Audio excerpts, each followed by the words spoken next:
दे धडक बेधडक आपल्या परिसरातील ताज्या घडामोडी, घटना, समस्या, विविध क्षेत्रातील सर्वदूर बातम्या पाहण्यासाठी लोकशक्ती लाईव्ह न्यूज चॅनलला सबस्क्राईब करा आणि नोटिफिकेशन मिळवण्यासाठी बेल आयकॉनला प्रेस करा.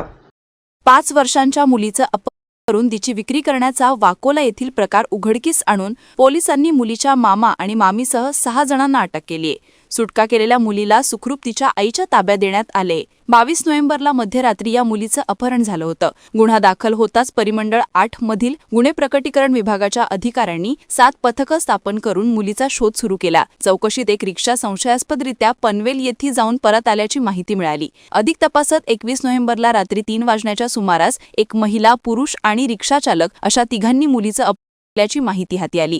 त्या आरोपींसोबत एक बायकस्वार तसेच आणखी 2 आरोपी होते असेही उघडकीस आले. सीसीटीव्ही फुटेजमध्ये त्या रिक्षाचा क्रमांक पोलिसांच्या हाती आला. त्यामुळे सांताक्रूज येथील वाकोला परिसरातून रिक्षाचालक लतीफ अब्दुल माजिद शेख याला ताब्यात घेण्यात आले. चौकशीत त्याने मुलीचं अपहरण करणारे मुलीचा मामा लॉरेन्स फर्नांडिस आणि मामी मंगल जाधव असल्याचं उघड केले. हे दाम्पत्य मजुरीचे काम करते. त्या मुलीला आपण पनवेल येथे सोडल्याचं रिक्षाचालकाने सांगितले. त्यावरून पोलिसांनी पनवेल येथील विठ्ठलवाडी परिसरातून मामा आणि मामीला ताब्यात घेतले. त्या दोघांनी आपण ती मुलगी करण सणस याला 90,000 रुपयांना विकल्याची कबुली दिली. पोलिसांनी तांत्रिक तपासाच्या आधारे पनवेलमधील उसरली बुद्रुक येथून करण सणस याला ताब्यात घेतले. त्याने मुलीला वृंदा चव्हाण आणि अंजली कोपर गावकर यांना 1,80,000 विकल्याची कबुली दिली. वृंदा चव्हाण हिचा शोध घेतला असता पनवेल येथील तिच्या घरात मुलगी सापडली. तिची सुटका करून मुलीला तिच्या आईच्या ताब्यात देण्यात आले. या प्रकरणातील सर्व आरोपींना अटक करण्यात आली असून अधिक तपास सुरू आहे.